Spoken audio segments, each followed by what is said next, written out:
तो आप सभी को नमस्ते प्रणाम। मैं आपका अपना ठाकुर प्रखर सिंह और रात के 10 बज चुके हैं और कहानी का जो सिलसिला है बदस्तूर जारी है। आज अभी जब बदस्तूर बोल रहा था, हालांकि कम से कम हज़ारवीं बार बोल रहा हूँ, लेकिन आज के बदस्तूर में मुझे एक अजीब सी बात लगी।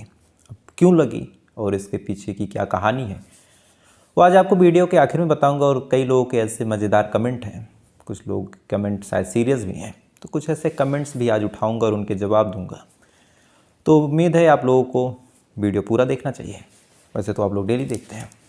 खैर, ये तो रही एक औपचारिक बात। अभी जब बदस्तूर बोला तो दिमाग में आ गया, तो लगा कि अभी बोल देता हूँ। अब आज की कहानी का रुख करते हैं।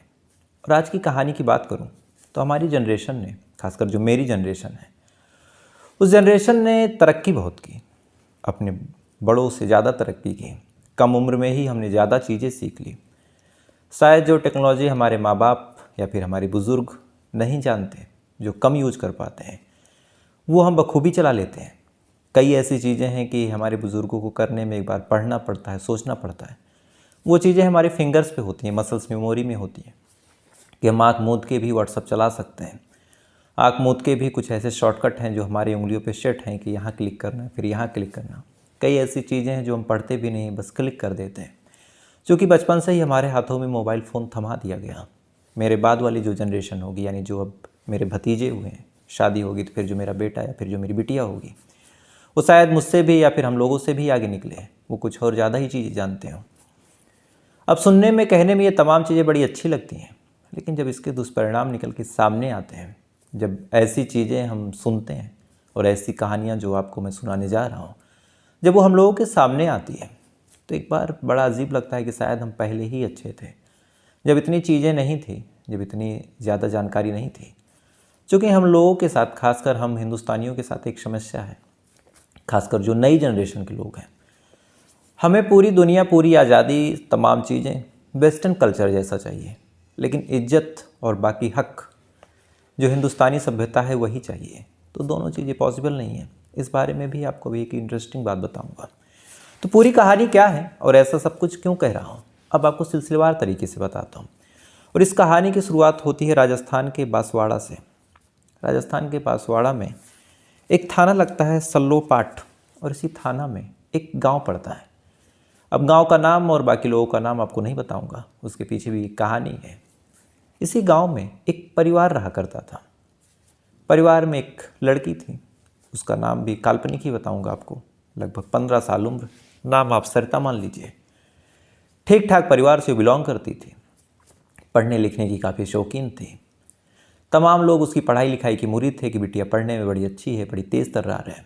सबसे हंस के बात करती थी, काफ़ी मिलनसार थी, देखने में भी बढ़िया खूबसूरत थी। तमाम लोग उसको प्यार करते थे। तमाम चीज़ें बिल्कुल ठीक चल रही थी। माँ बाप भी उस बच्चे से खुश थे, पढ़ने लिखने की शौकीन थे।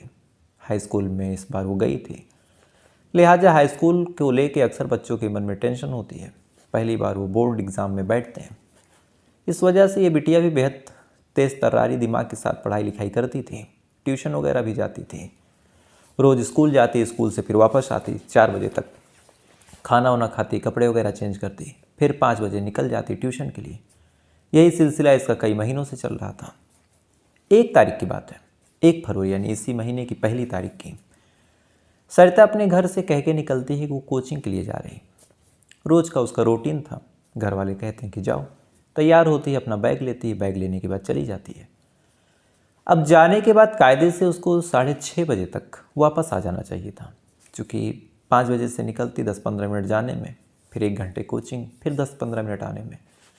तो कायदे से 6, 6:15, 6:20 या फिर मैक्सिमम 6:30 तक उसको आ जाना चाहिए था। घड़ी में 6:30 बज गए, सरिता आई नहीं। माँ थोड़ी सी परेशान हुई, थोड़ी सी नाराज़ हुई कि कहाँ रुक गई, किसी फ्रेंड के यहाँ चली गई। अब माँ खोजने निकलती है उसके दोस्तों के पास, जहाँ जहाँ वो जाती थी। अब खोजने निकलती है, तमाम सहेलियों से पूछा, तमाम सहेलियों ने इनकार कर दिया, कहा कि नहीं, सरिता तो आ जाई ही नहीं। अब और आगे बढ़ रही, जैसे जैसे आगे बढ़ रही, माँ परेशान होती चली जा रही। अंत में वो उस लड़की के, यानी सरिता के कोचिंग में जाती है। जाने के बाद कोचिंग के टीचर से पूछती है कि क्या सरिता आई थी। टीचर ने कहा कि नहीं, आज सरिता आई ही नहीं। अब ये जवाब जब माँ ने सुना सुनने के बाद सन्न रह जाती है, क्योंकि एक बच्ची उसकी जो 5 बजे से कोचिंग के लिए निकली थी, कोचिंग गई नहीं, 6:30 बज गए, अभी तक घर आई नहीं, तो आखिर गई कहाँ। अब मामला लड़की का था। माँ और परेशान, किसी से कहते हुए भी शर्मा रही। जैसे तैसे करके उसने उस लड़की के फादर को बताया, कहा कि सरिता आज आई नहीं और कोचिंग भी नहीं गई। जब उस लड़की के पिता ये बात सुनते हैं, वो भी परेशान हो जाते हैं, वो भी खोजने निकलते हैं। तमाम जगहों पे अब खोजा जाने लगा। देखते देखते एक आदमी से दूसरे आदमी, दूसरे आदमी से तीसरे आदमी, पूरे गांव में ये खबर फैल गई कि जो सरिता है वो कहीं चली गई है। तरह तरह के लोग बातें करने लगे। माँ बाप बेचारे अलग परेशान हैं, एक तरफ बदनामी हो रही, एक तरफ बेटी की चिंता हो रही। जैसे तैसे करके उन्होंने रात गुजारी। गुजारने के बाद जब बेटी कहीं आई नहीं, तमाम रिश्तेदारों से, दोस्तों से, हित्र मित्र से, आसपास के लोगों से, पड़ोसियों से, तमाम लोगों से पूछताछ कर ली। जब कहीं कोई जानकारी नहीं मिली, तब माँ बाप पहुँच जाते हैं पुलिस स्टेशन और अपनी बिटिया की गुमशुदगी की रिपोर्ट दर्ज करवा देते हैं। अब जैसे ही रिपोर्ट दर्ज हुई, चूँकि मामला एक लड़की का था और लड़की नाबालिग थी, 15 साल उसकी उम्र थी, क्लास 10th में पढ़ती थी, तो पुलिस वालों ने भी इस मामले को बड़ी गंभीरता से लिया कि कहीं ऐसा ना हो कि कल को कहीं कुछ ऐसी खबर आ जाए कि बाद में मामला बढ़ जाए। पुलिस वालों ने उस बच्ची को ढूंढना शुरू किया। सुबह से लेकर शाम तक बस स्टैंड पे, रेलवे स्टेशन पे, आसपास के टैक्सी स्टैंड पे, अलग अलग जगहों पे खोजा, लेकिन कहीं से ना कोई जानकारी मिली, ना कहीं से कोई सूचना मिली। लगभग शाम हो गई और जैसे ही 2 फरवरी की शाम होती है, अचानक से एक फ़ोन पुलिस वालों के पास आता है, बगल के गांव से। फ़ोन करने वाला शख्स बताता है कि साहब यहाँ पे कुएं में एक लड़की की लाश मिली है। अब एक दिन पहले एक लड़की की मिसिंग कंप्लेन, अगले दिन लड़की की लाश का मिलना। पुलिस वाले जाते हैं, जाने के बाद उस लाश को निकालते हैं। निकालने के बाद जब उस लाश को देखते हैं, तो देखने के बाद पुलिस वाले हैरान हो जाते हैं, क्योंकि जब मिसिंग कंप्लेन उस लड़की की दर्ज कराई गई थी, यानी सरिता की, तो कंप्लेन दर्ज करवाते टाइम माँ बाप से पूछा गया था कि बेटी ने क्या पहना था, कैसे कपड़े थे, हुलिया क्या था। माँ ने बड़े इत्मीनान से तमाम चीज़ें बताई थी। अब यहाँ एक लाश मिली है। लाश देखने में और शक्लो सूरत से ऐसा लग रहा कि सरिता की ही है, लेकिन जो कपड़े पहने हैं वो सरिता के नहीं है। क्योंकि जब लड़की गई थी, जब गायब हुई थी, उस टाइम उसने लोअर टी-शर्ट पहन रखा था और एक हल्की सी हुडी डाल रखी थी। और यहाँ जो लाश मिली है, जिस लड़की की लाश मिली है, उसने पीले कलर का सूट और ब्लैक कलर की लेगी पहनी है। अब शकल कह रही है कि जो लाश है वो सरिता की है, कपड़े कह रहे हैं कि लाश सरिता की है नहीं। ये कैसे पॉसिबल है। बहरहाल माँ बाप को बुलाया गया। माँ बाप ने बॉडी देखी। देखने के बाद उन्होंने शिनाख्त कर ली कि ये लाश किसी और की नहीं, सरिता की ही है। अब लाश की शिनाख्त हो गई, बॉडी पोस्टमार्टम के लिए गई। जब पोस्टमार्टम रिपोर्ट आई तो पता चला कि इस लड़की का कत्ल किया गया है, कलाई काट के और गर्दन दबा के। अब ये कत्ल का मामला है। एक लड़की जो गायब होती है, अगले दिन उसकी लाश मिलती है, गायब किसी और कपड़े में होती है, लाश किसी और कपड़े में मिलती है, और ऐसे कपड़े में मिलती है जिस कपड़े के बारे में माँ बाप को कोई आइडिया ही नहीं था, यानी ऐसे कपड़े उस लड़की के पास थे ही नहीं। और जो लाश मिली उसका कत्ल हुआ है, और कत्ल कलाई काट के और गर्दन दबा के हुआ, और लाश कुएं के अंदर से मिली। अब ये तमाम चीज़ें ऐसी थी जो पुलिस वालों के सरों को चकरा रही थी। सबसे मेजर पॉइंट यही था कि अगर लाश सरिता की है तो कपड़े किसी और के कैसे, और किसी और के हैं तो फिर ये कपड़े आए कहाँ से। अब पुलिस वाले परेशान हैं। परेशान होने के बाद जांच पड़ताल कर रहे हैं, तफ्तीश कर रहे हैं। इसी दौरान एक और सूचना पुलिस वालों को मिली, और ये सूचना पहले वाले से भी ज़्यादा हैरान करने वाली थी। दरअसल इस लड़की की एक सहेली थी, जिसका नाम भी मैं आपको काल्पनिक ही बताऊंगा, रेखा। सेम क्लास में दोनों पढ़ते थे। पुलिस वालों को सूचना मिली कि रेखा भी गायब है। अब पहले सरिता गायब हुई, उसकी लाश मिली, अब पता चला रेखा भी गायब है। दोनों फ्रेंड हैं, दोनों एक स्कूल में पढ़ते हैं। अब ये तमाम चीज़ें जब पुलिस वाले सुनते जा रहे थे, उन्हें लग रहा था कि जैसे कोई मूवी चल रही है या फिर जैसे कोई सीरीज़ देख रहे हैं। एक लड़की गायब होती है, दूसरे कपड़ों में उसकी लाश मिलती है, इसी दौरान उसकी एक फ्रेंड गायब होती है। बहरहाल यहाँ सरिता का तो कत्ल हो चुका था, लेकिन अभी रेखा का कुछ अता पता नहीं था। उम्मीद थी कि शायद वो जिंदा हो, तो ऐसी कोई घटना उसके साथ ना हो। लिहाजा पुलिस वालों ने सोचा कि पहले रेखा का ही पता कर लेते हैं। क्या पता रेखा जो है वो जिंदा हालत में मिल जाए या फिर उसे बचाया जा सके, क्योंकि इस लड़की को किसने मारा कुछ पता ही नहीं, और हो सकता है कि इसको मारने वाला रेखा के भी साथ कुछ कर दे। लिहाजा पुलिस वालों ने अब रेखा के बारे में पता करना शुरू किया कि कहाँ जा सकती है, किसके साथ जा सकती है, कहीं उसका कोई अफेयर वगैरह तो नहीं था, कहीं किसी से दोस्ती तो नहीं थी। घर वालों से पूछा तो रेखा के घर वालों ने बताया कि रेखा बोल की गई है कि बगल के गांव में जा रही है। उसके बाद मिली नहीं। परिवार वालों की मदद से पुलिस वालों ने रेखा को ढूंढना शुरू किया। इधर आसपास के लोगों से पूछताछ शुरू की, तमाम पड़तालें कर ली, अलग अलग बस स्टैंड पे चेक कर लिया, अलग अलग रेलवे स्टेशन पे जाके खाक छान ली, कहीं कोई जानकारी नहीं। इधर रेखा की मिसिंग कंप्लेन आसपास के थानों में भी दे दी कि अगर कहीं रेखा दिखाई दे तो आप लोग इत्तला कीजिए, वहाँ से भी हाथ खाली। इधर एक मर्डर मिस्ट्री, इधर एक गुमशुदगी की रिपोर्ट, इधर कपड़े का अलग चक्कर। पूरा मामला क्या पुलिस वाले समझ नहीं पा रहे। इसी दौरान जब कहीं से कोई जानकारी मिल नहीं रही थी तब पुलिस वालों ने सोचा कि काम करते हैं, सरिता और रेखा के बीच में कनेक्शन क्या है ये ढूंढते हैं, और क्या कोई ऐसी पॉइंट है, कोई ऐसी चीज़ है जो हमसे छूट रही है। लिहाजा पुलिस वालों ने रेखा के बारे में पता करना शुरू किया कि उसका नेचर कैसा है, उसका स्वभाव कैसा है। ये तमाम चीज़ें जब पता की जाने लगी तो एक बड़ी अजीब चीज़ पता चली। दरअसल पता चला कि रेखा किसी लड़के से प्यार करती थी और वो लड़का उसका ही जूनियर था। यानी रेखा हाई स्कूल में थी, जो लड़का था जिसका काल्पनिक नाम आपको बताऊं तो दीपक, वो अभी 9th में था, लगभग 14 साल उसकी उम्र, और तब से वो लड़का भी गायब है। अब ये चीज़ जब पुलिस वालों को पता चली तब पुलिस वालों को लग गया कि ये जो पूरा मामला है कहीं ना कहीं प्रेम प्रसंग का ही है।